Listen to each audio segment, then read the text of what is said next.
구성원 육성에는 다양한 방법이 있지만 현업에서 리더들이 구성원을 성장시키는 활동과 관련해서 오늘 소개해드리고 싶은 내용은 첫 번째는 원원원을 활용하는 것이고 두 번째는 구성원에게 새로운 역할을 부여하는 방법입니다.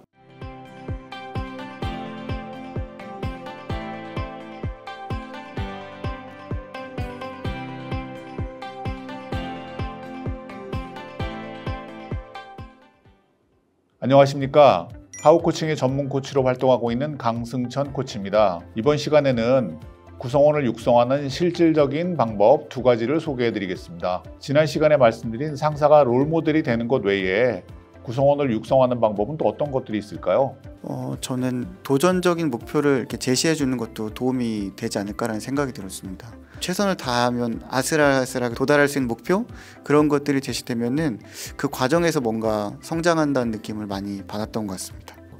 원원원을 생각합니다. 구성원이 가지고 있는 가치나 향후 목표를 상사가 알아서 그 부분과 일에서의 부분이 서로 합일되어 나갈 수 있도록 도와주면 구성원 육성에 굉장히 효과적일 것 같습니다.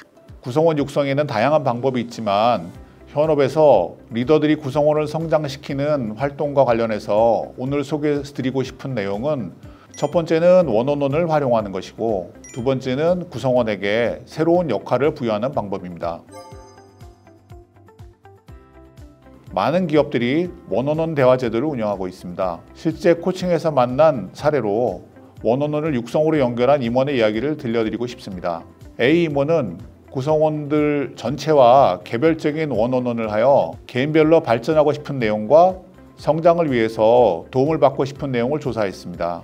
그리고 구성원들의 기대사항을 카테고리별로 정리했습니다. 예를 들어 현재 업무를 더 잘 수행하고 싶다. 루틴한 업무를 오래 해서 성장하는 느낌이 떨어진다. 다른 업무에 도전하고 싶다. 잘 해보려고 노력하는데 기초가 약한 분야가 있어서 어려움이 있다. 이와 같은 의견을 포함한 다양한 의견을 정리하였습니다. 그리고 팀장들과 함께 협의해서 카테고리별로 구성원들의 기대에 대응하는 육성 프로그램들을 추가로 만들기로 하였습니다. 이런 활동 결과 임원이 자신에 대해서 관심을 가지고 발전 방향에 대해 이야기를 나누는 시간을 처음 가져봐서 떨리기도 했지만 설레기도 했다.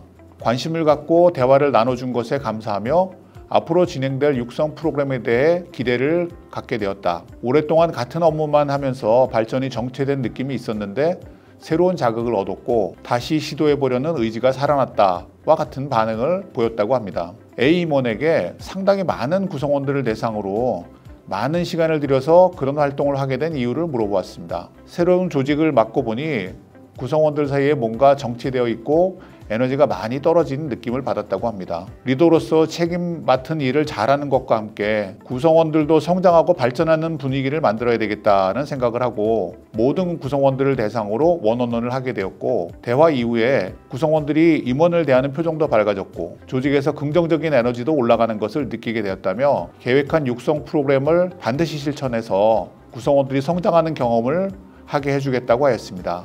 시간을 들인 만큼 구성원들과 조직의 값진 성장의 모멘텀이 된 것입니다.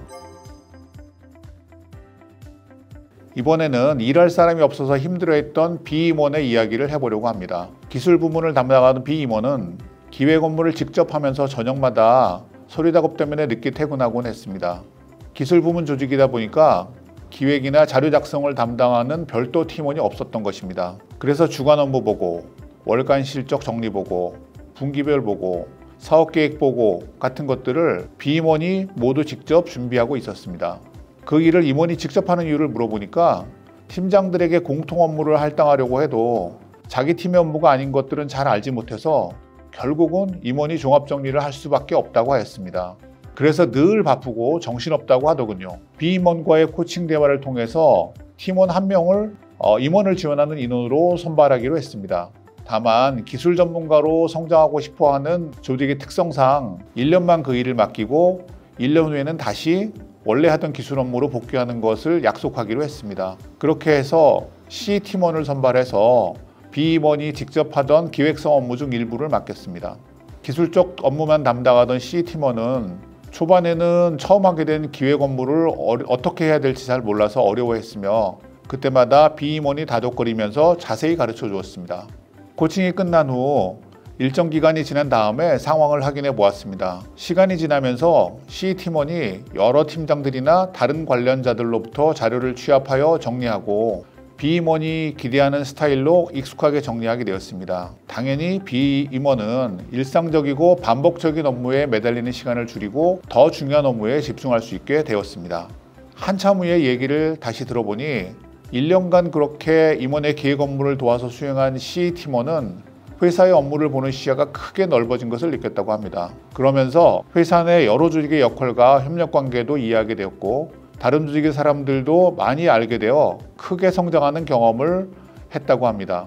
B 임원은 자신이 근무하는 몇 년간 이 방법을 계속 적용해서 1년마다 다른 사람한테 해당 업무를 맡게 하였고 시간이 지나 보니까 넓은 시야를 갖는 팀원들이 여러 명 만들어져서 그 사람들이 차기 리더 후보로 성장하게 되었다고 합니다. B 임원은 팀원들의 역량도 키우고 여러 명의 리더 후보자까지 만드는 성과를 만들게 된 것입니다. 룩 어게인 변화를 만드는 힘이라는 책에서는 습관화의 병폐를 언급합니다. 습관화가 되면 우리는 그 의미와 즐거움을 모른 채 살아가게 되고 인생의 최고의 순간들도 예전보다 덜 즐겁고 덜 행복하게 느껴진다는 것입니다. 그래서 의도적인 탈습관화가 필요한데 조직에서 새로운 직무를 경험하게 하는 것은 매우 좋은 탈습관화의 방법이자 육성의 방법이라고 생각합니다. 물론 변화를 하자는 요구는 본능적으로 저항을 가져옵니다. 처음에는 저항이 있었지만 새로운 일을 맡기고 그 일에서 성공할 수 있도록 돕는다면 다른 구성원들에게도 변화를 수용하는 좋은 성공사례가 될 것입니다. 지난 시간에 이어 이번 시간에는 구성원을 육성하기 위해서 원어원을 활용하는 방법과 새로운 역할을 부여하여 구성원을 육성하는 방법을 소개해드렸습니다. 리더 여러분들이 팀원을 육성하는 데 도움이 되었기를 바랍니다. 감사합니다.